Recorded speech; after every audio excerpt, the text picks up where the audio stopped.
안녕하세요.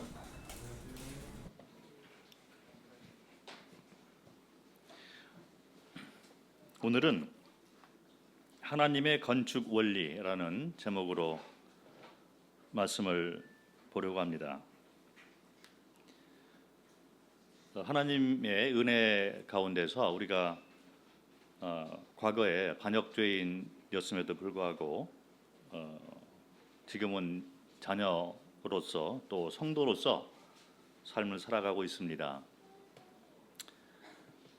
그런데 구원받고 그 후에 이제 성도들의 삶을 통해서 하나님께서 원하시고자 하는 그런 교회 가운데에서 우리를 건축해 나가시는 거죠. 그리고 교회를 또 생각을 해보면 우주교회뿐만 아니라 지역교회를 또 건축해 가시고 있는 것입니다. 그래서 고린도전서 3장을 보면 3장 6절부터 10절을 보면 하나님께서 건축자이시다 이런 말을 하고 있는 것입니다. 잘하게 하시는 분은 하나님이다. 그래서 우리가 하나님의 바치고 집이다 이런 말씀을 하고 있습니다. 그래서 잘하게 하시는 하나님, 다시 말씀을 드리면 하나님께서 건축자이시다.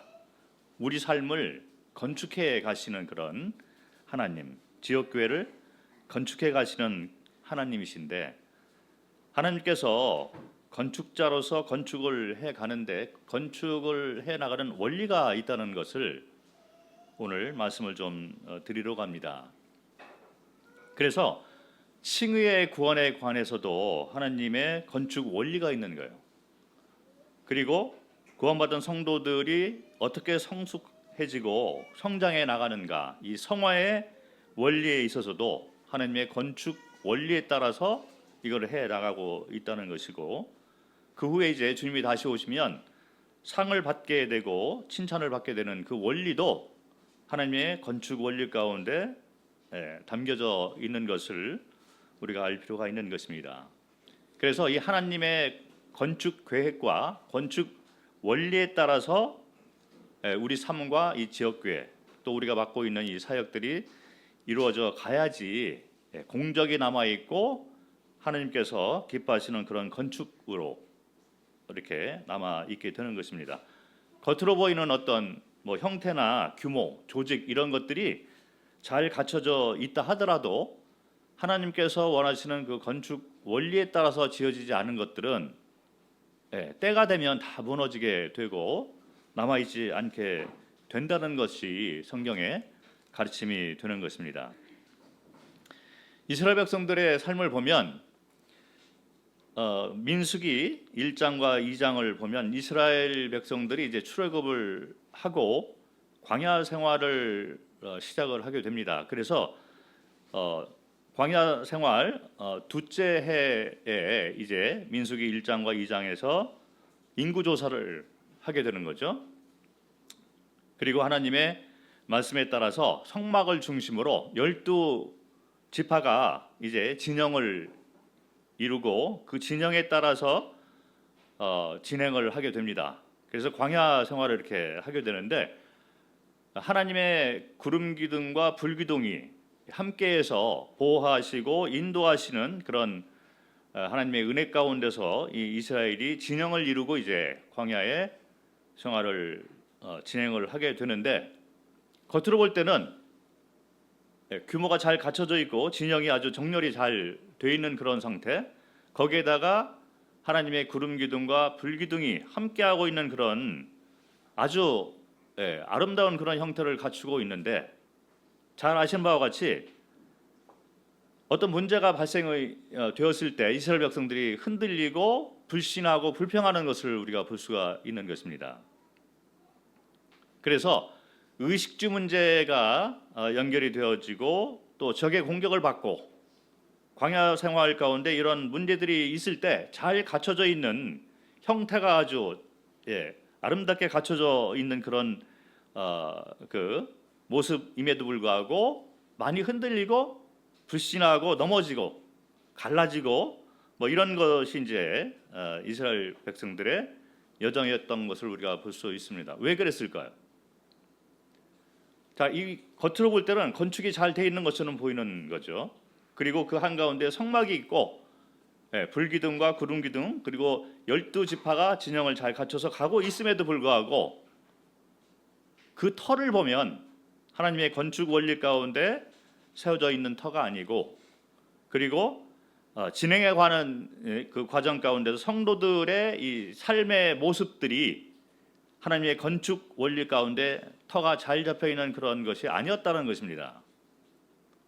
그래서 이와 같은 것이 우리 삶의 모습일 수가 있는 거예요. 겉으로 볼 때 아무 문제가 없는 것처럼 보이고, 그리고 구원받은 성도다, 그리고 신앙생활을 잘하고 있는 것처럼 보일지라도, 평소 때는 그렇게 보이는 모습을 가지고 있을지라도 문제가 생겼을 때, 의식주 문제나 또 사탄의 공격과 세상의 유혹을 받게 될 때 우리가 넘어지고 흔들리는 모습이 왜 나오게 되느냐 하면 하나님의 건축 원리 가운데서 잘 세워져 있는 터가 아니기 때문에 그런 모습으로 나올 수밖에 없는 것이다. 그래서 우리는 견고한 터를 필요로 하고, 또 하나님께서 원하시는 이 건축 원리에 따라서 우리 삶을 건축을 해 나갈 필요가 있는 것입니다. 그것이 하나님의 건축 계획이고 원리가 되는 것입니다. 자, 그러면 하나님의 건축 원리는 어떤 것이 있을까? 말씀을 통해서 한번 살펴보도록 하겠습니다. 고린도전서 3장을 보도록 하겠습니다. 3장 10절부터 17절 말씀.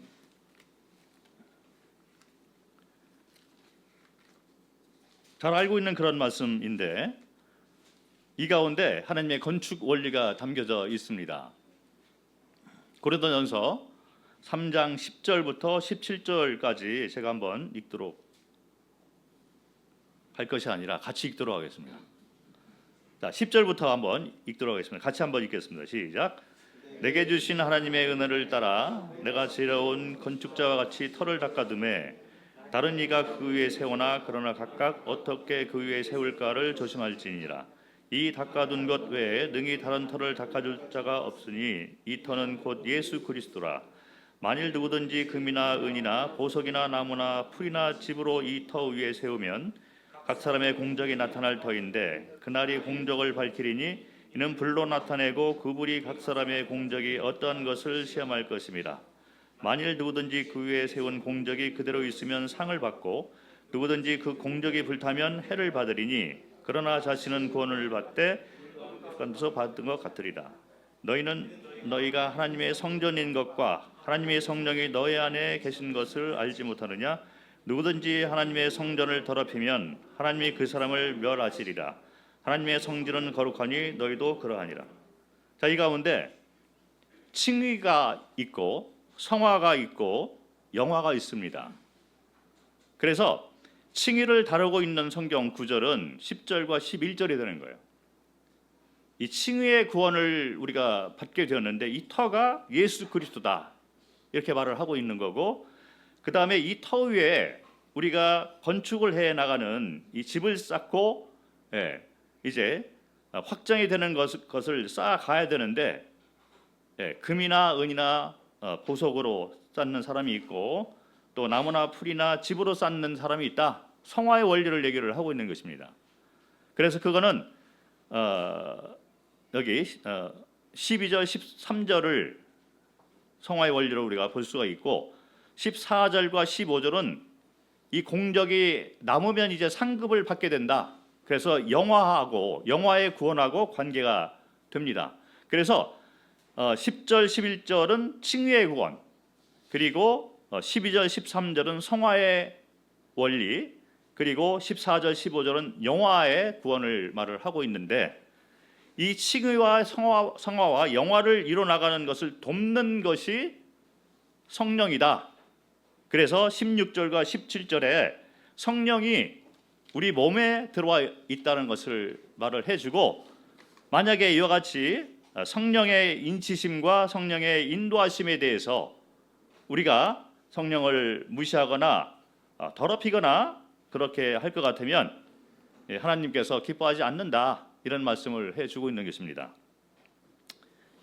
과거 이스라엘 백성들의 광야의 여정을 보면 처음 이스라엘 백성들이 광야 생활을 시작을 할 때 성막을 짓게 해서 하나님께서 성막에 이렇게 오셔서 성막을 중심으로 이제 하나님의 임재가 있고 소통이 있었던 것을 우리가 볼 수가 있고, 광야 생활에서 벗어나서 이제 왕국 시대가 되었을 때 솔로몬 성전을 이렇게 짓게 해서 성전 가운데서 하나님이 임재하는 것을 볼 수가 있습니다. 자, 그런데 시대가 지나와서 지금은 교회 시대가 되어서 이 교회 시대에는 하나님이 어떻게 우리 안에 임주에 계시냐면 우리 안에 들어와 있는 거예요. 그래서 우리 몸이, 성도들의 몸이 성전이다. 그래서 성령의 인침이 있고 내주함이 있는 것입니다. 마치 이스라엘 백성들이 광야 때 하나님이 이 성막 가운데 중심돼서 있어서 함께 가는 것처럼 이제는 성령이 우리 안에 들어와서 우리와 함께 동행을 하고 있는 것입니다. 그래서 이 성령이 이 칭의의 구원과 성화의 구원과 영화의 구원을 이루어 가시고 건축하시고 돕는 역할을 하고 있다라고 성경은 말을 해주고 있습니다. 자, 그러면 먼저 10절과 11절을 통해서 칭의의 구원에 대해서 한번 생각을 해보도록 하겠습니다. 칭의의 구원을 이루어 가시는 그 터가 중요한 거죠. 그래서 11절에 나와 있는 것처럼 이 터는 다른 터가 없다. 이 터는 곧 예수 그리스도다. 뭐 잘 알고 있는 그런 진리가 됩니다. 그래서 이 구원받은 성도들은 예수 그리스도의 터 위에 우리가 이 성도로 이제 약속을 받고 살아가고 있는 것입니다. 자, 여기에 손을 넣으시고 사도행전 5장을 보도록 하겠습니다. 사도행전 5장 30절에서 32절을 보도록 하겠습니다.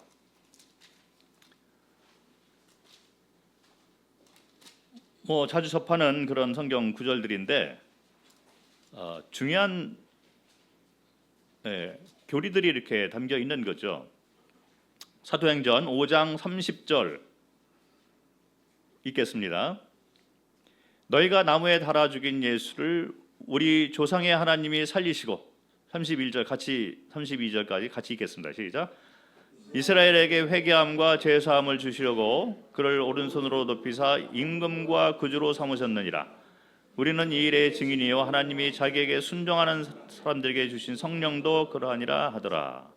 자, 여기 보면 죽이시고 살리신 이유가 그래서 이 예수 그리스도를 통해서 회개함과 죄사함을 주셨다.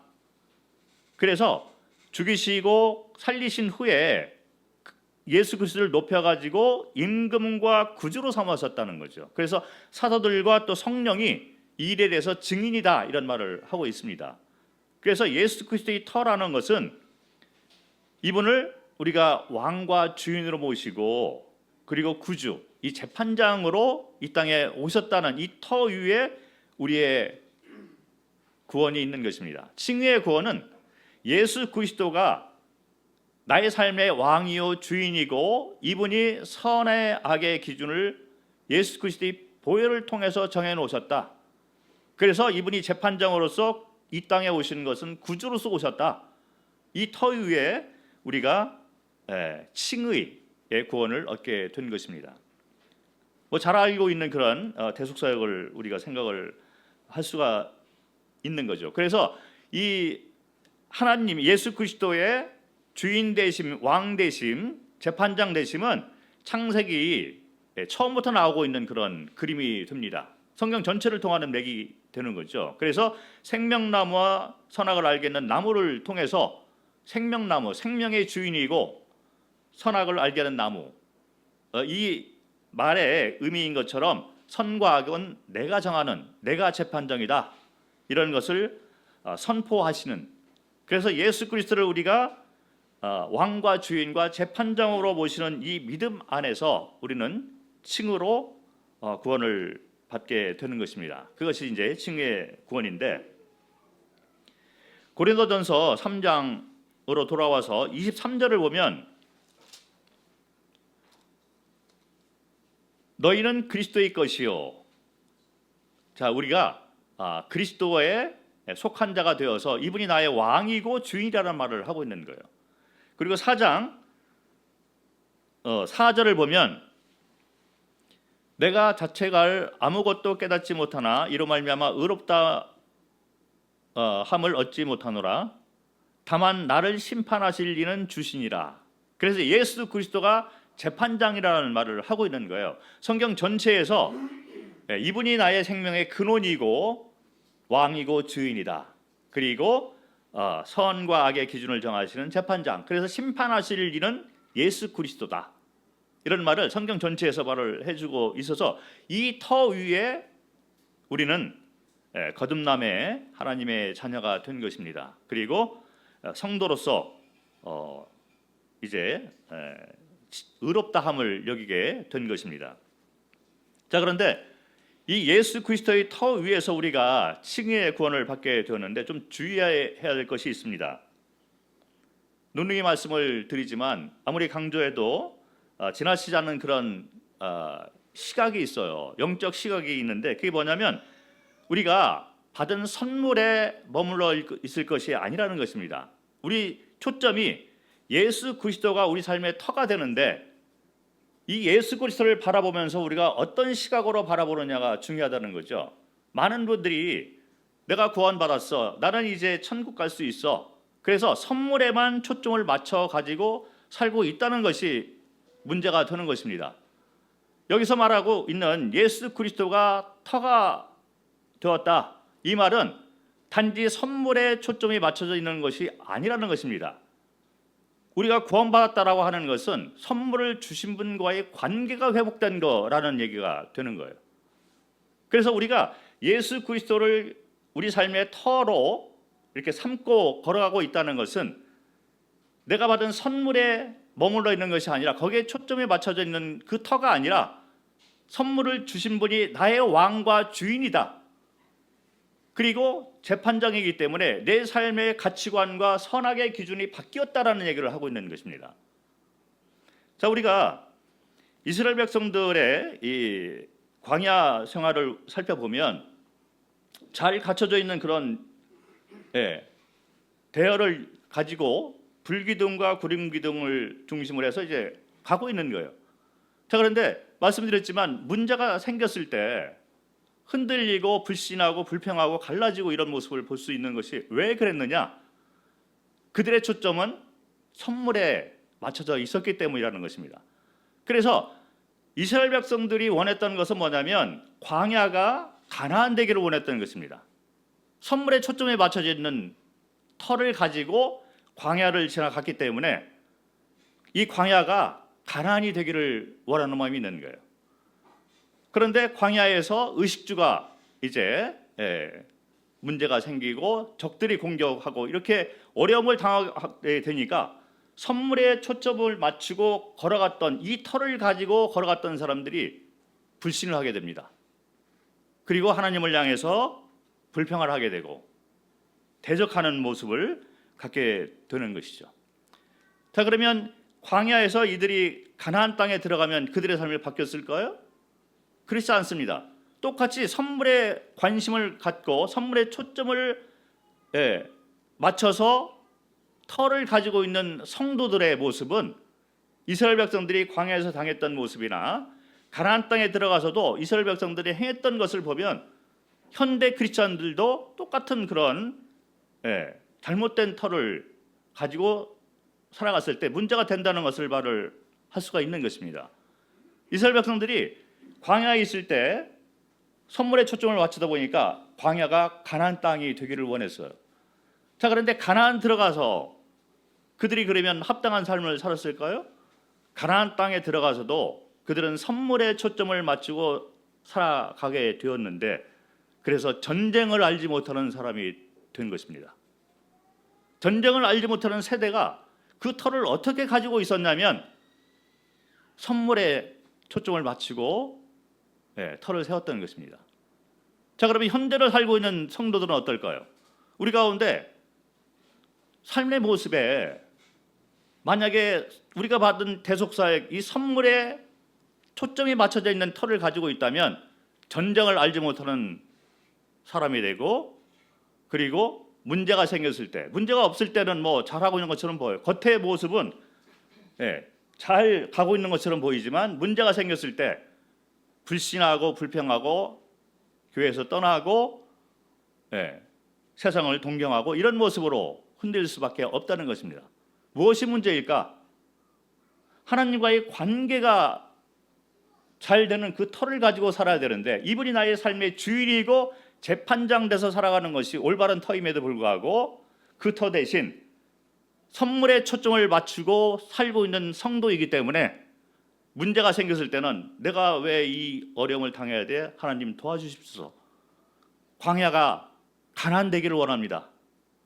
그러다 보니까 불신하고 불평하고 넘어지고 이렇게 되는 것입니다. 똑같은 광야 생활을 걷고 있었던 모세의 삶은 어땠을까요? 이스라엘 사람들이 선물에 초점을 맞춰서 가고 있을 그 순간에도 모세는 하나님과의 관계를 중시해서 그 터 위에서 이렇게 광야 생활을 했던 것을 볼 수가 있습니다. 그래서 다 불평을 해도 모세가 하나님과의 관계 가운데서 이스라엘 백성들을 이끌어갔던 것을 우리가 볼 수가 있는 것입니다. 이것은 연합의 원리가 되는 거예요. 로마서 6장 3절부터 5절 나와 있는 이 침례의 원리, 이것은 바로 연합의 원리를 얘기를 하고 있는 것입니다. 내가 죽고 그리스도가 십자가에서 죽고 장사되고 그리고 이제 부활을 한 것이 로마서 6장 3절부터 5절 가운데 나와 있는데, 우리가 알고 있는 것은 그리스도께서 십자가에서 나 대신 죽었다, 여기까지만 알고 있는 경우가 많이 있어요. 그것이 바로 선물에 초점이 맞춰져 있는 터를 가지고 있는 사람들의 시각이 됩니다.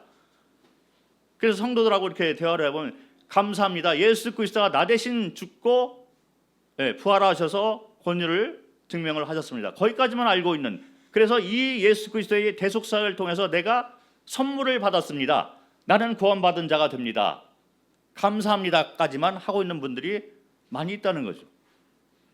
자, 그런데 로마서 6장 3절부터 5절까지 나와 있는 이 연합의 원리는 너희도 같이 죽었다, 그리스도가 십자가에서 죽을 때 나도 함께 죽고 같이 장사가 되고 같이 부활한 자가 되었다, 연합의 관계를 말을 하고 있는 거예요. 그 얘기는 뭐냐면 주인이 바뀌고 심판장이 바뀌었다는 것을 말을 하고 있는 것입니다.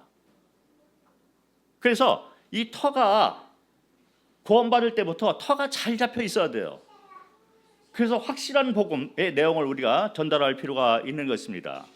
구원받아서 나 이제 천국 가, 심판 안 받아, 선물에 초점만 맞춰서 이렇게 가고 있는 성도라면 반드시 이스라엘 백성들의 그 모습처럼 광야에서 불신하고 흔들리는 모습을 가질 수밖에 없다는 것입니다.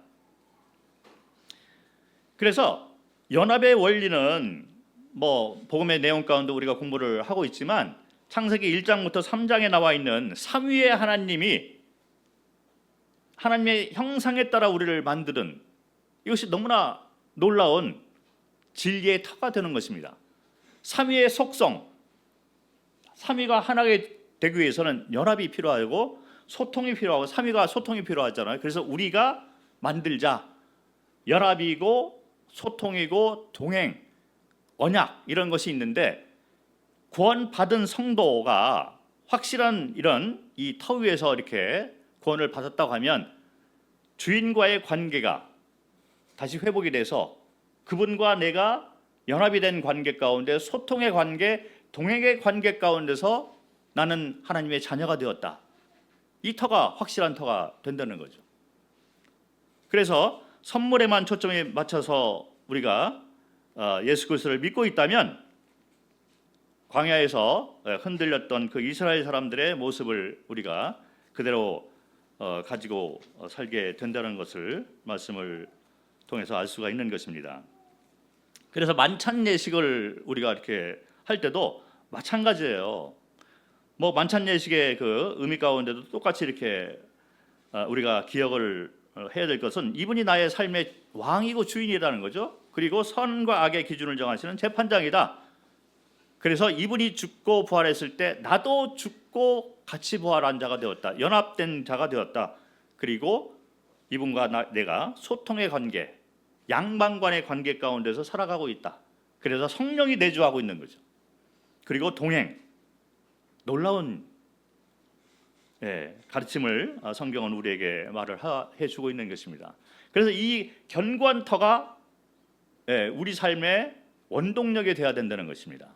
그것이 바로 칭의의 구원의 핵심되는 예수 그리스도가 터다, 이 의미가 되는 것입니다. 그리고 이제 두 번째는 성화의 구원에 대해서 고린도전서 3장 12절과 13절에서 말을 하고 있는데 12절 고린도전서 3장 12절에 보니까 누구든지, 자 그래서 모든 성도들이 다 똑같다는 거예요. 누구든지 이 원리 가운데서 건축을 해야 된다, 이런 말을 하고 있는 것입니다. 12절을 보니까 금이나 은이나 보석이나 나무나 풀이나 집으로 이 터 위에 세우면, 건축을 하면 공적이 그대로 나타날 것인데 불이 와서 그거를 태운다는 거예요. 그 남아 있다 하면 이제 상급을 받게 된다. 그래서 뭘로 이 건축을 하느냐가 중요하다는 얘기를 하고 있습니다. 이게 성화의 원리예요. 그래서 어떤 사람은 금이나 은이나 보석, 이 재질로 불에 타서 없어지지 않는 재질로 삶을 건축하는 사람이 있고, 어떤 사람은 나무나 풀이나 집으로 건축하는 사람이 있다는 거예요. 그래서 재질이 중요하다, 이렇게 말을 하고 있습니다. 퀄리티가 중요하다, 이런 말을 하고 있는 거죠. 예를 들어서 모래로 이렇게 성을 쌓을 것 같으면 금방 무너지고 이제 없어지고 흔적이 없게 되는 그런 걸 우리가 생각을 할 수가 있습니다. 그런데 이 재질을 생각할 때 고린도전서 3장 19절을 보면 이 세상 지혜, 이렇게 나옵니다. 이 세상 사람들이 보고 있는 재질이 있고, 그 다음에 디모데후서 2장을 보면 하나님의 큰 집에서 지혜가 또 따로 있다는 것이죠. 그래서 이 세상의 지혜와 하나님의 지혜가 다르다는 말을 하고 있습니다. 디모데후서 2장을 보도록 하겠습니다. 고린도전서에 손을 넣으시고 디모데후서 2장 19절부터 21절 말씀을 같이 읽도록 하겠습니다. 디모데후서 2장 19절부터 21절 같이 읽겠습니다. 시작. 그러나 하나님의 견고한 터는 섰으니 인침이 있어 일렀을 때 주께서 자기 백성을 아신다 하며 또 주의 이름을 부르는 자마다 불의에서 떠날지어다 하였느니라. 큰 집에는 금그릇과 은그릇뿐 아니라 나무그릇과 질그릇도 있어 귀하게 쓰는 것도 있고 선하게 쓰는 것도 있나니, 그러므로 누구든지 이런 것에서 자기를 깨끗하게 하면 귀히 쓰는 그릇이 되어 거룩하고 주인이 쓰에 합당하며 모든 선한 일에 준비함이 되리라. 자, 여기 보면 19절에 보면 하나님의 견고한 터가 섰다. 그리고 이 견고한 터, 이것이 이제 20절에 보면 큰 집이라, 이렇게 얘기를 하는 거죠. 그래서 세상 사람들이 가지고 있는 지혜와 큰 집에서 이 견고한 터에서 가지고 있는 이 지혜가 다르다는 말을 하고 있는데, 이게 어떻게 다르냐면 20절에 보니까 귀 쓰는 그런 그릇이 있어요. 그 그릇은 금그릇과 은그릇, 이 재질이 고린도전서 3장에 나와 있는 재질하고 같은 재질로 이렇게 우리가 생각을 할 수가 있습니다. 그리고 그릇인데 나무 그릇이나 질그릇이 있다는 거죠. 그래서 이 그릇들은 천하게 쓰는 그릇이다, 이렇게 얘기를 합니다. 자, 그런데 큰 집의 지혜가 좀 다른 것이 21절에 나와요. 세상 지혜는 뭐냐면 금과 은, 보석이 나무나 풀이나 집으로 변할 수가 없는 거예요. 그렇지 않습니까? 그래서 세상 사람들이 볼 때는 금이면 금, 은이면 은, 나무면 나무, 질그릇이면 질그릇, 이렇게 해서 확연하게 이렇게 명확하게 구분이 되고 변하기가 어려운 거죠. 그런데 하나님의 지혜, 이 하나님의 큰 집에서는 이게 바뀝니다. 이게 다르다는 거예요. 어떻게 바뀌냐면 20절에는 귀하게 쓰는 그릇과 천하게 쓰는 그릇이 있어 재질에 따라 이것이 귀하게 쓰이기도 하고 천하게 쓰이기도 한다. 그런데 21절에 보니까 그러므로 누구든지, 자, 모든 성도들, 우리 모두에게 해당이 되는데, 이런 것은 천한 것을 얘기를 합니다. 이 천한 그릇에서, 그래서 나무나 질그릇에서 자기를 깨끗하게 하면 귀 쓰는 그릇이 된다는 거예요. 귀 쓰는 그 그릇은 금그릇이나 은그릇이 된다는 얘기를 하고 있는 거예요. 자, 그런데 이 기준이 다릅니다. 자, 천이 쓰는 그릇이 있었는데 이 그릇이 나무 그릇이나 질 그릇이었다는 거예요. 그런데 자기를 깨끗하게 하게 되면 이 그릇이 금그릇이나 은그릇처럼 귀하게 쓰는 그릇으로 바뀐다는 얘기를 하고 있는 거예요. 그래서 거룩하고 주인의 쓰심에 합당하며 모든 선한 일에 준비함이 되리라. 그래서 귀한 그릇으로 이렇게 바뀌게 되어서 주인이 보기에 합당한 그릇으로 변화가 된다는 얘기를 하고 있는 거예요. 자, 그러면 천이 쓰던 그런 그릇이 귀 쓰는 그릇으로 어떻게 변화가 되느냐? 다시 말해서 나무 그릇이나 질 그릇이 금 그릇이나 은 그릇으로 이제 변화가 되어야 되는데 어떻게 변화가 되느냐? 성경에 나와 있는 그대로 읽어보면 누구든지 자기를 깨끗하게 한다, 이 말이 어떤 말일까요? 거룩하게 한다, 깨끗하게 한다. 쉽게 말을 하면 성화를 얘기를 하고 있는 거예요. 성화라는 말은 거룩함. 그래서 신분적으로 거룩하게 됐을지라도 이제 우리가 구원받은 후에 성화의 삶을 살아야 된다, 구원을 이루라, 이런 말을 하고 있습니다. 그래서 깨끗하게 되어라, 성화의 이 실행의 삶을 살아라, 이 얘기를 하고 있어요. 그래서 성화의 이 건축 원리대로 우리가 그렇게 살면 나무 그릇과 질 그릇이었던 천이 쓰는 그릇이었다가 금이나 은이나 보석이 되는 귀한 그릇으로 쓰임을 받게 된다는 얘기를 하고 있는 것입니다. 이것이 세상의 지혜와 큰 집에서의 지혜가 다른 것을 확연하게 말을 해주고 있는 거예요. 그래서 성화의 삶을 잘 사는 사람들을 금그릇이나 은그릇, 보석으로 만들어서 하나님이 귀히 쓰게 된다라는 말을 하고 있는 것입니다. 조금 더 이제 구체적으로 좀 설명을 드리기 위해서 고린도 후서를 한번 살펴보도록 하겠습니다. 고린도 후서 4장 7절.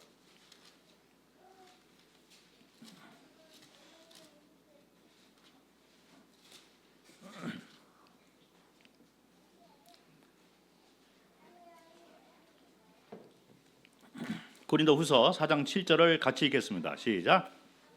우리가 이 보배를 질그릇에 가졌으니 이는 심히 큰 능력은 하나님께 있고 우리에게 있지 아니함을 알게 하려 함이라. 자, 여기 명확한 말을 하고 있어요. 이 질그릇을 얘기를 합니다. 자, 그런데 질그릇 안에 보배가 있다는 거예요. 자, 이 하나님의 큰 집 안에, 이 견고한 터, 하나님의 이 집 안에서 어떻게 나무 그릇이나 질그릇이 금, 은, 보석 그릇이 되느냐는 고린도전서 4장 7절의 원리 가운데서 분명하게 드러내놓고 있는 거예요. 여기 보면 질그릇입니다. 질그릇인데 이 질그릇이 깨졌을 때, 다시 말해서 자기가 죽고 그리스도가 사는 삶을 살게 될 때 이 질그릇이 보배의 그릇이 된다는 것입니다. 그래서 금이나 은이나 보석의 그릇으로 변화가 되는 원리를 얘기를 하고 있는데 이것이 바로 하나님의 건축 원리가 되는 것입니다.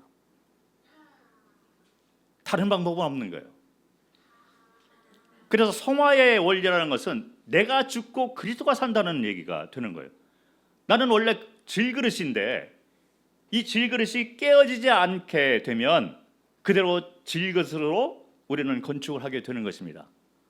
그래서 주님이 다시 오실 때 공적이 없고 상급이 없는 삶을 살게 된다는 거예요.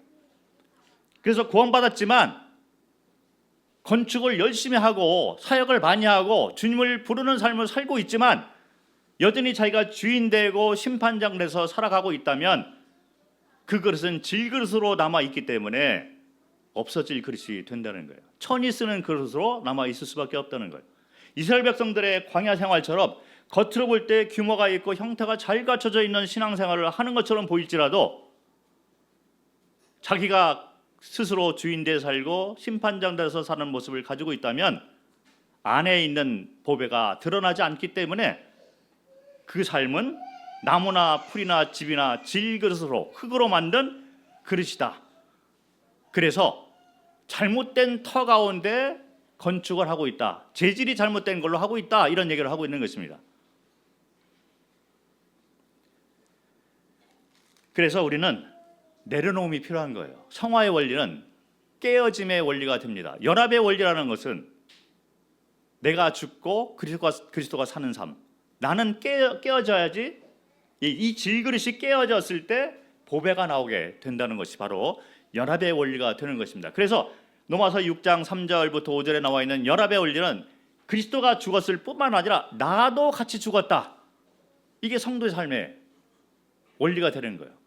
그래서 신분적으로 나도 같이 죽었는데 이 연합의 실행적인 삶 가운데 이 연합의 열매가 나와야 된다는 거예요.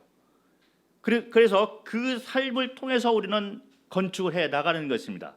그런데 이 연합의 열매가 어떻게 나오느냐? 그리스도가 죽었을 때 나도 같이 죽은, 그리고 그분이 살았을 때 나도 새로운 삶으로 살아서 이제 그리스도가 나의 삶의 주인 되고 재판장 돼서 사는 삶을 내가 살게 되었을 때 그 재질이 금이나 은이나 보석의 재질이 되어서 그걸로 건축하는 사람들은 그 삶이 그대로 공적이 남아 있어서 상급으로 이어진다는 말을 하고 있는 것입니다. 너무 감사한 말이 되는 거예요. 그래서 성경을 보면 갈라디아서 2장 20절에 내가 죽고 그리스도께서 사는 삶, 이 재질로 우리가 우리 삶을 건축했을 때 공적이 그대로 남아있게 된다. 잘 지은 건축물이 된다. 이런 말을 하고 있는 거죠. 그래서 사도 바울의 고백 가운데 내가 약할 때 강함이라. 그리스도의 능력이 나타나기 때문에 내가 약한 것을 자랑하고 사는 거예요. 나는 못합니다. 그래서 내가 깨어졌을 때, 내가 내려놓기 시작할 때 내 안에 있는 보배가 드러나서 이 보배를 가지고 우리가 집을 짓는 그런 삶을 살 수가 있다는 것이죠. 자, 우리가 또 하나 알아야 될 단어들이 있습니다. 로마서를 한번 보도록 하겠습니다. 로마서 6장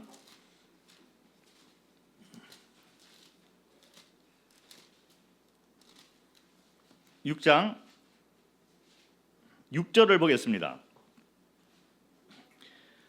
로마서 6장 6절 보니까 우리가 알거니와 이런 말이 있어요. 알라. 그리고 11절에 보니까 이와 같이 너희도 너희 자신을 죄에 대해서는 죽은 자요 그리스도 예수 안에서 하나님께 대하여 살아있는 자로 여겨라 이런 말이 있어요. 그리고 13절에 보니까 너희 지체를 의의 무기로 하나님께 드리라 이 단어가 있습니다. 뭐 성도님들 가운데 이 단어를 듣고 또 뭐 이렇게 성경 공부도 했던 그런 분이 있으리라 생각을 합니다. 자, 이 세 단어가 있어요. 알라, 여겨라, 드려라 이런 말이 있습니다. 이게 어떤 의미가 되는가를 한번 살펴보도록 하겠습니다. 먼저 알아야 될 것이 있어요. 이 잘 건축을 하기 위해서 재질이 좋은 걸로 금이나 은이나 보석으로 우리가 우리 삶을 건축하기 위해서는 먼저 알아야 될 필요가 있는 것입니다. 뭘 알아야 될까요? 연합의 원리. 나는 질그릇인데 이 아래 보배가 있구나. 요거를 알아야 된다는 거예요. 그리스도가 십자가에 죽었는데 거기서 끝나는 이 선물에 끝나는 것이 아니라 나도 같이 죽었구나. 이거를 알아야 된다는 거죠. 그리고 그리스도가 부활했을 때 나도 같이 부활했구나. 그래서 이분이 나와 연합된 관계 가운데 나와 소통하고 동행하고 함께하는 분이구나를 알라, 이렇게 얘기를 합니다. 알아야 돼요. 그리고 두 번째, 여길지어다. 이 말은 무슨 말을 하고 있냐면, 아는 것에서 끝나는 것이 아니라 믿음의 화답을 너희가 해라, 이런 얘기가 되는 거예요. 자, 이제 알아야 될 것은 뭐냐면 하나님께서 해놓으신 은혜의 이 터가 있다는 것입니다. 이 건축 원리가 있다는 거예요. 이거를 알라. 이거는 하나님 편에서 세워놓은 계획이고 터고 원리가 됩니다. 자, 그런데 이것이 내 것이 되어야 되잖아요. 하나님은 항상 그렇게 양방관의 관계 가운데서 우리를 이끌어 가신다는 거예요. 사람들이 오해를 하고 있는 잘못된 가르침이 교회 안에 이렇게 깊숙이 들어와 있는 것이 있는데, 일방적인 하나님만 자꾸 얘기를 하고 있어요. 성령의 인도하심만 자꾸 얘기를 하고 있는데, 성경 전체에서 말하고 있는 것은 쌍방관의, 양방관의 관계를 얘기를 하고 있습니다. 하나님께서 대속사에게 은혜를 다 이루어 놓으신 거예요. 그리고 믿음으로 화답하는 자가 구원받게 되는 것처럼 성화의 원리도 똑같습니다. 하나님께서 이 건축 원리를 이렇게 만들어 놓으신 거예요. 연합하고 동행하고 소통 관계로 우리를 만들어 놓고 건축 원리를 다 가르쳐 놓으셨는데, 이것을 인간 편에서 믿음으로 화답을 하는 사람이 돼야 된다는 얘기를 하고 있는 거예요. 하나님의 은혜가 있고 나는 그거를 누리기만 할까? 누리는 것도 믿음으로 화답을 해서 누리는 것입니다. 그래서 이 여기라 이 말은 뭐냐면, 우리 편에서 이제 믿음을 가지고 그것을 나의 것으로 만들어야 되는 그런 것을 말을 해주고 있습니다. 그래서 양방관의 관계가 되는 거예요. 자, 그런데 믿음으로 우리가 그거를 내 것으로 만드는 것에 필요한 것이 뭐냐면 믿음이 있어야 되겠죠. 그런데 그 믿음이 깨끗한 믿음이어야 돼요. 그래서 성경은 선한 양심을 얘기를 하고 있습니다. 우리가 성화 원리 가운데 성화를 공부를 하면서 선한 양심에 대해서 공부를 했습니다. 왜 그런 공부를 했을까요? 이런 말씀이 있기 때문에 그렇게 되는 거예요. 믿음으로 우리가 화답을 하기 위해서는 깨끗한 양심으로 성경을 바라볼 필요가 있고, 성령의 인도하심에 내가 깨끗한 양심과 깨끗한 믿음으로 화답을 해야지 이것이 내 것이 된다는 얘기입니다. 그래서 여기서 여기라는 것은 우리 편에서 이제 믿음으로 선한 양심을 가지고 내 것으로 삼아라, 이런 얘기가 됩니다. 자, 그리고 로마서 6장 13절에 또 하나의 단어가 있는데 드리라라고 말을 하고 있습니다. 이것은 뭐냐면 이제 알기도 하고 또 내가 믿음으로 화답도 했어요. 그 내 것이 되었는데 여기서 끝나는 것이 아니라 내 삶을 의의 변기로 하나님께 드리라. 그의 나라와 그의 뜻을 이루기 위해서, 선한 일을 위해서, 그의 이름을 높이기 위해서 내 삶을 드리는 것이 필요하다고 말을 해주고 있는 것입니다. 그것은 바로 예수 그리스도의 두 계명하고 연관이 되는 거예요. 예수 그리스도의 두 계명은 하나님을 사랑하고 본인만 사랑하고 끝나는 것이 아니라 그것을 통해서 하나님이 원하시는, 예수 그리스도가 그렇게 사셨던 것처럼 이웃을 사랑하는 것으로 너희 삶을 드려라, 이런 말을 하고 있는 것입니다. 그래서 이 예수 그리스도의 두 계명, 하나님 사랑과 이웃 사랑은 성도 사랑과 영혼을 사랑하는 이 삶으로 너희 삶을 드리는 데까지 가야 된다는 것입니다. 그래서 알아야 될 것이 있고, 그리고 이 아는 것이 내 것이 되기 위해서는 믿음의 화답이 되는 여겨라.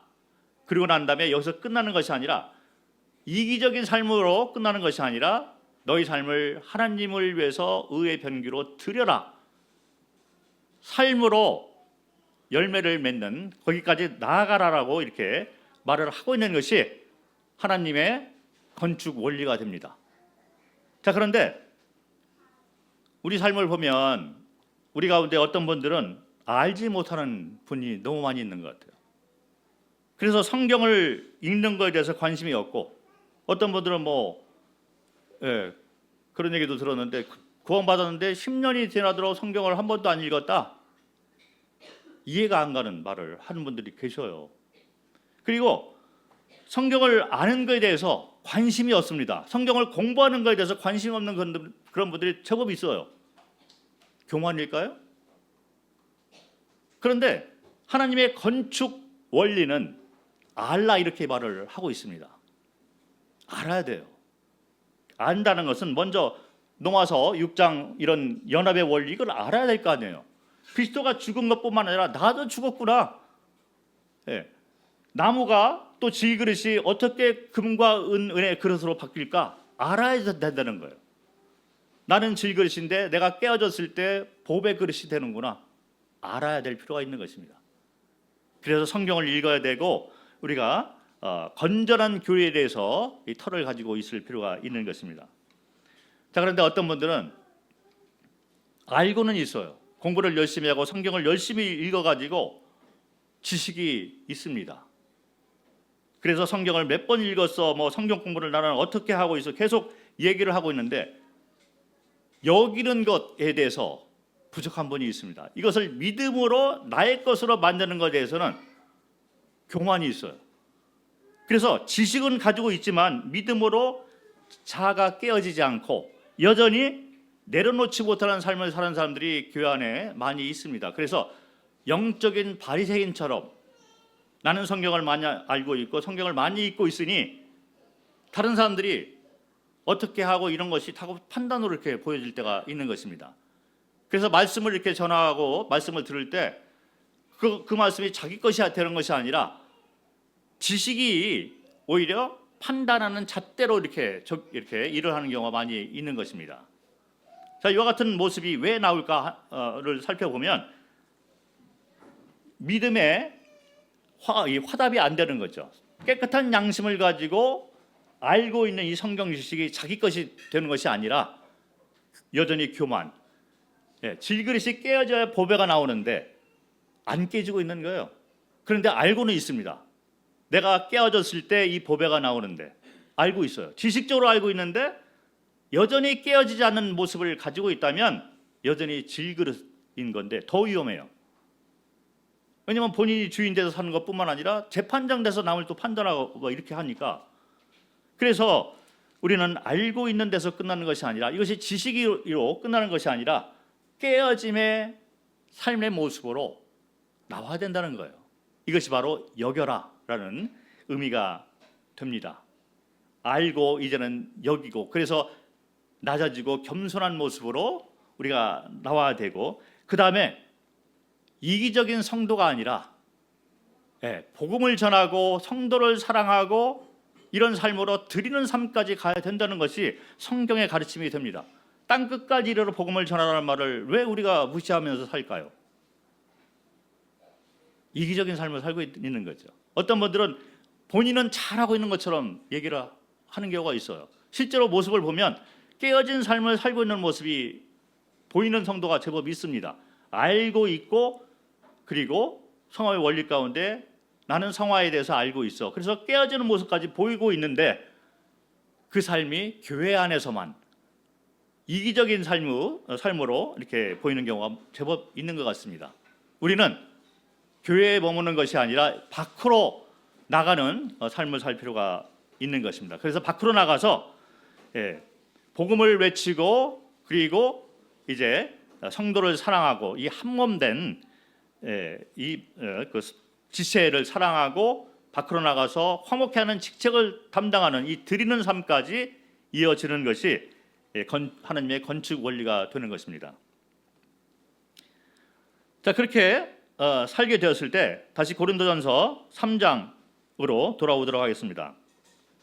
고린도전서 3장 14절과 15절.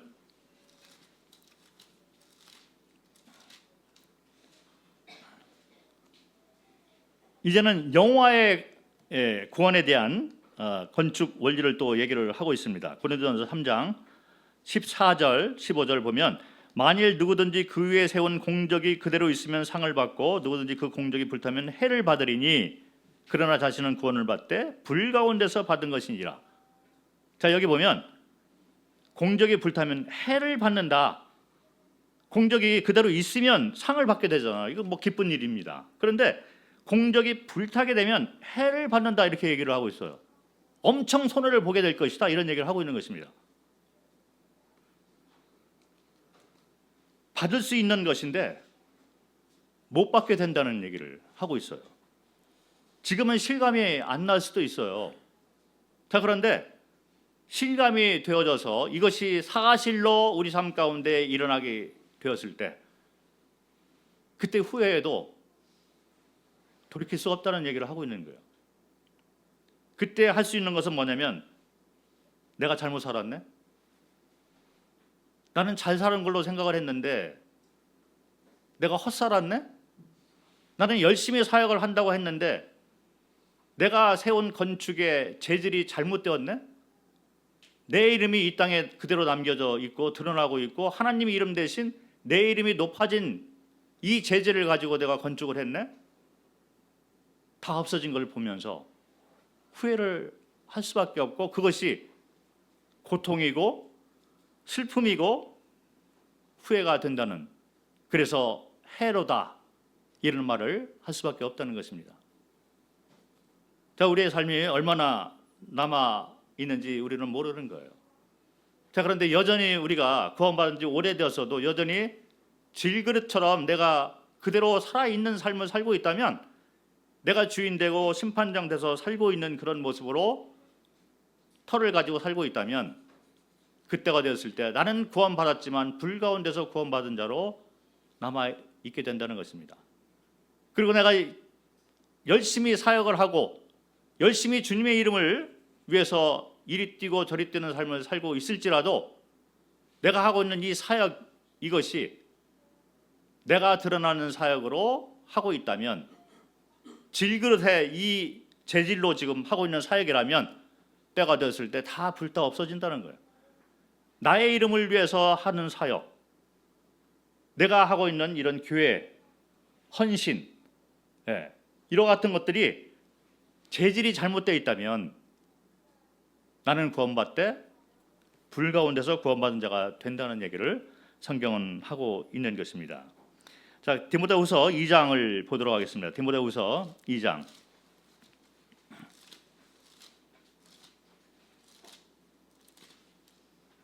10절부터 13절을 읽도록 하겠습니다. 제가 자주 사용하는 또 성경 구절인데, 디모데후서 2장 10절. 그러므로 내가, 같이 읽겠습니다. 이거 같이 읽어야 돼요. 시작. 그러므로 내가 택함 받은 자들을 위하여 모든 것을 참음은 그들도 그리스도 예수 안에 있는 구원을 영원한 영광과 함께 받게 하려 함이라. 미쁘다 이 말이여, 우리가 주와 함께 죽었으면 또한 함께 살 것이요 참으면 또한 함께 왕노로 살 것이요 우리가 주를 부인하면 주도 우리를 부인하실 것입니다. 우리는 미쁨이 없을지라도 주는 항상 미쁘시니 자기를 부인하실 수 없으리라. 10절에 보니까 그리스도 예수 안에 있는 구원을 영원한 영광과 함께 받는다는 거예요. 구원이 있고 영원한 영광이 있습니다. 이 영원한 영광은 상급이 되는 것입니다. 성경은 구원만 얘기하는 것이 아니라 상급에 대해서 분명하게 얘기를 하고 있고, 여기저기서 강조를 하고 있고 아주 구체적으로 얘기를 하고 있는 거예요. 자, 그런데 교회에서 구원만 자꾸 얘기를 하고 나는 선물 받아서만 자꾸 얘기를 하면 잘못된 가르침이 된다는 것입니다. 한쪽으로 치우쳐져 있는 가르침이 되는 거예요. 성경에 여기 나와 있듯이 구원과 함께 영원한 영광이 있다는 것입니다. 그래서 우리는 그리스도의 터 위에서 건축을 해나가야 되는 거예요. 그런데 이 재질이 잘된 재질을 가지고 건축을 해나갈 필요가 있다는 것입니다. 그래서 이 공적이 남아 있으면 그것이 영원한 영광이 된다는 얘기를 하고 있는 거예요. 11절에 보니까 우리가 주와 함께 죽었으면 또한 함께 살 것이요, 연합의 관계를 얘기하고 있는 거예요. 이 영원한 영광은 그리스도와 연합된 실행적인 삶, 연합의 열매를 얘기를 하고 있는 것입니다. 그리고 12절에 보니까 참으면, 이런 사람들은 함께 죽고 함께 산 사람, 그리스도와 함께 참음이 있는 그런 사람이면 왕노술을 하게 된다는 거예요. 상급을 얘기를 하고 있는 것입니다. 영원한 영광을 얘기를 하고 있는 거예요. 자, 그런데 어떤 사람은 주를 부인하고 살고 있어요. 성도임에도 불구하고, 여기는 성도를 얘기하고 있는 것입니다. 성도임에도 불구하고 열심히 교회에서 일도 하고 열심히 일을 하고 헌신하고 그런 삶을 살고 있음에도 불구하고 이 삶 가운데 주님과 함께 죽지 아니하고 함께 살지 못하고 여전히 자기가 주인 되어 살고 심판자 돼서 살고 있다면 왕 노릇을 못하게 된다. 주도 그를 부인하게 될 것이다. 상급이 없다는 얘기를 하고 있는 것입니다. 자, 우리가 잘 알고 있는 그런 성경 구절이 있습니다. 고린도전서 15장 알고 있는 말씀이기 때문에 찾지는 않겠습니다. 고린도전서 15장 부활장이라 얘기를 하죠. 부활장의 모습을 보면 영광에 대해서 얘기를 하고 있어요. 땅의 영광과 하늘의 영광이 다르다. 하늘의 영광 가운데에서도 영광과 영광이 다르다는 얘기를 하고 있습니다. 해의 영광이 다르고 별의 영광이 다르고 달의 영광이 다르다. 그리고 별과 별의 영광이 다르다 얘기를 하고 있어요. 자, 그러면 성도들이 가지고 천국에 들어가게 될 영원한 영광은 똑같을까요? 다르게 된다는 것입니다. 그래서 요한계시록 21장을 보도록 하겠습니다. 요한계시록 21장 24절 그리고 26절, 요한계시록 21장 24절을 같이 읽겠습니다. 시작. 만국이 그 빛 가운데로 다니고 땅의 왕들이 자기 영광을 가지고 그리로 들어가리라. 26절, 사람들이 만국의 영광과 존귀를 가지고 그리로 들어가겠고. 자, 이제 천국으로 들어가는 그런 모습 가운데 자기가 가지고 있는 영원한 영광을 가지고 들어간다는 거예요. 그런데 이 영광이 다릅니다. 별의 영광, 달의 영광, 해의 영광이 다르고 별과 별의 영광이 다르다. 그래서 어떤 성도는 구원은 받았어요. 그런데 가지고 들어가는 영광이 없습니다. 불 가운데 구원받게 되는 거예요. 왜 그랬느냐? 재질이 잘못된 건축을 했기 때문에. 질그리심에도 불구하고 깨어지지 않고 내려놓지 않는 삶을 사는 그런 재질로 이 삶을 살아갔기 때문에, 그리고 그와 같은 모습을 가지고 사역을 했기 때문에, 교회 안에서 교회를 세우는 일을 했기 때문에 여전히 질그릇의 재질을 가지고 건축했기 때문에 때가 되어서 다 불타 없어지고 남은 영광이 없는 것입니다. 깨어지지 못한 그런 성도들은 영광이 없다는 거예요. 주인이 바뀌거나 선과 악의 기준이, 가치관이 바뀌지 않은 성도는 가지고 들어갈 영광이 없다는 얘기를 하고 있는 것입니다.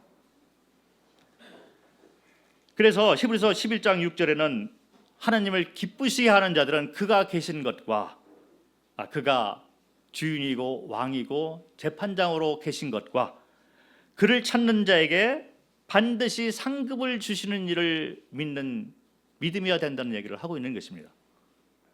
구원뿐만 아니라 영원한 영광이 우리에게 남겨져 있는 것입니다. 이것이 하나님의 건축 원리가 되는 거예요.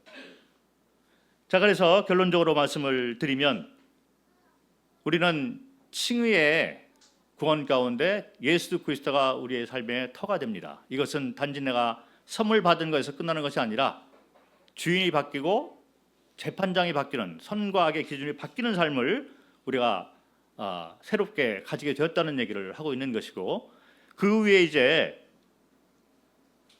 건축을 해야 됩니다. 이것이 바로 성화의 구원이 되는데, 이 재질이 금과 은과 보석의 재질이 되어야 되는데, 이게 어떻게 이런 재질로 바뀌느냐 하면 질그릇이 깨어져야지 보배가 나오는 이 원리 가운데 우리가 죽고 그리스도가 사는 삶을 살 때 우리는 우리 삶의 건축, 한 층을 이어가고 그 다음 2층을 이렇게 쌓아가고 이렇게 살 수가 있다는 거예요.